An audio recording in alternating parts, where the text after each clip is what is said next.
America right now feels like it's standing at the edge of something massive. A new kind of renaissance. But this one isn't about paintbrushes and marble. It's about code, data, and atoms. We're not just talking about slightly faster phones or slicker apps. This is a seismic shift in how we think, how we work, and how we create. It's a reimagining of our world from the ground up, and it's happening faster than most of us can keep up with. Let's start with the big one.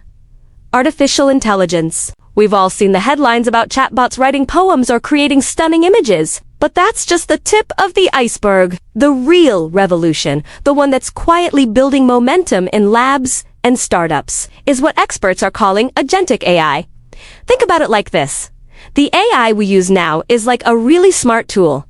You tell it what to do, and it does it. But agentic AI is different. These are autonomous AI agents that don't just wait for your command. They can strategize, plan, execute complex tasks, and even make decisions on their own to achieve a goal you set. Imagine telling an AI plan and book my entire 2-week vacation to Italy, keeping it under this budget and focusing on history and food. The agent wouldn't just give you a list of flights. It would research, compare prices, book flights, hotels, and museum tickets, create an itinerary, and even adjust on the fly if a train gets canceled. It's not just a tool, it's a digital partner, a collaborator. Major research from firms like McKinsey and Company confirms that this is the next wave, moving AI from a passive assistant to an active participant in our lives and businesses. But here's where it gets truly fascinating. This incredible boom in AI is colliding with another critical movement. The push for green technology. It feels almost poetic, doesn't it? Our most advanced digital creations are now being tasked with healing our physical world. Huge investments are pouring into the intersection of clean energy and AI. We're seeing AI systems that can optimize energy grids in real time, drastically reducing waste and preventing blackouts. AI algorithms are helping scientists discover new materials for more efficient solar panels and batteries. Other systems are monitoring global deforestation and carbon emissions with a level of precision we've never had before. This isn't just about corporations looking for good PR. The US is genuinely pushing this forward. The national strategy is becoming clear.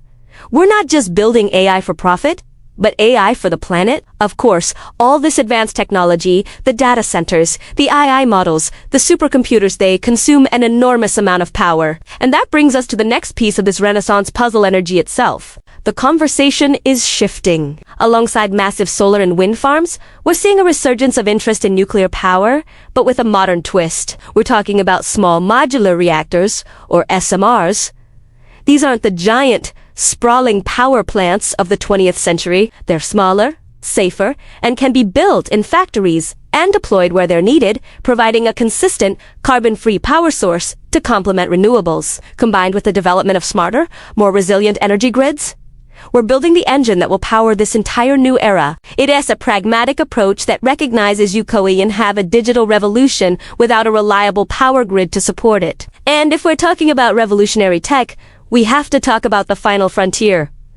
Quantum computing. For decades, this felt like pure science fiction computers that defied the rules of classical physics, using the bizarre properties of quantum mechanics to solve problems that would take today's best supercomputers millions of years. But it's not sci-fi anymore. While we're not all going to have quantum laptops tomorrow, we are inching ever closer to real-world applications. Industries like finance are exploring how quantum algorithms could optimize investment strategies in ways we can't even imagine. Logistics companies see a future where they can solve impossibly complex shipping routes to save fuel and time. And perhaps most importantly, quantum computing promises to create unbreakable encryption while also having the power to break all of our current encryption standards. It's a double-edged sword that will completely rewrite the rules of digital security. Now, all this innovation in what we build is also radically changing how we work. The very concept of a job is becoming more fluid. Gone are the days of staying in one narrow lane for your entire career. We're entering the era of the multi-hat role. Today's most valuable employees are the ones who can straddle different disciplines. They understand a bit of AI, a little about cybersecurity.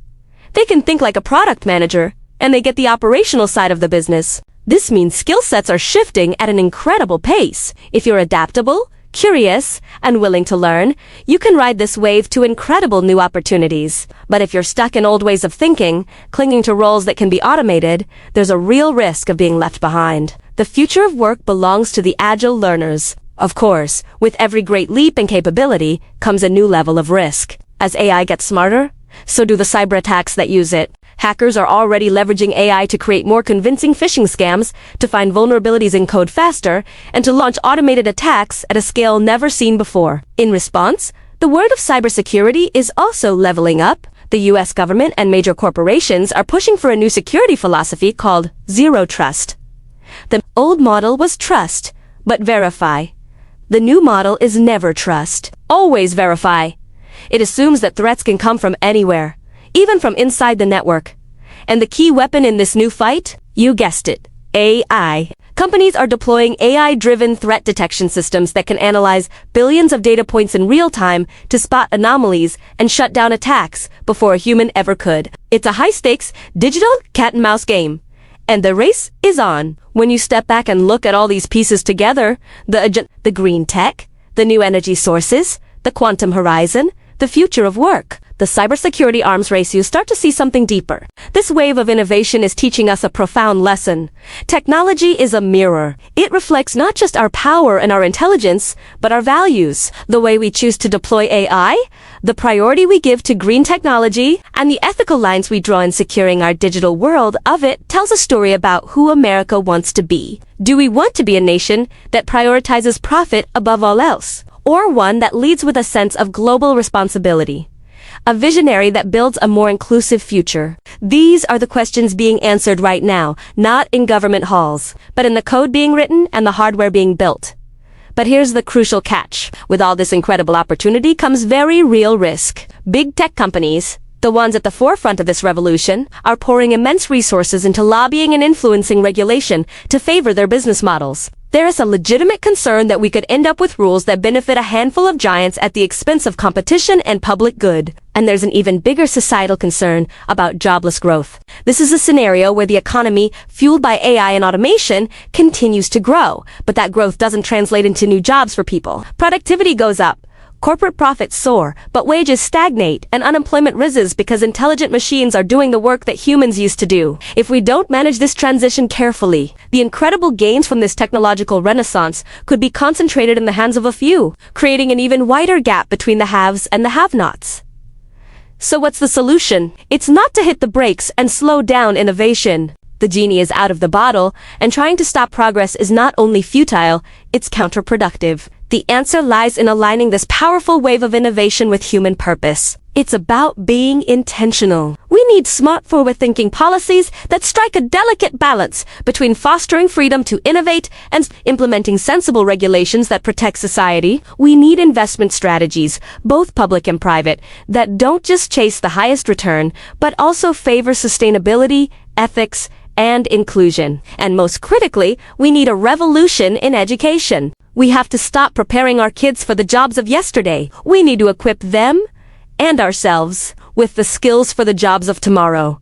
Critical thinking, creativity, adaptability, and collaboration, the things that machines can't replicate. If America gets this right, we're not just building faster computers or more efficient algorithms, we're shaping a future where technology amplifies our creativity, helps us protect our planet, and elevates our shared humanity. But if we get it wrong, if we let this wave crash over us without a plan, we risk creating a society where only a select few benefit and many are sidelined, left to wonder what happened. So if you're watching this, remember that this isn't just something happening in Silicon Valley or in the boardrooms of massive corporations.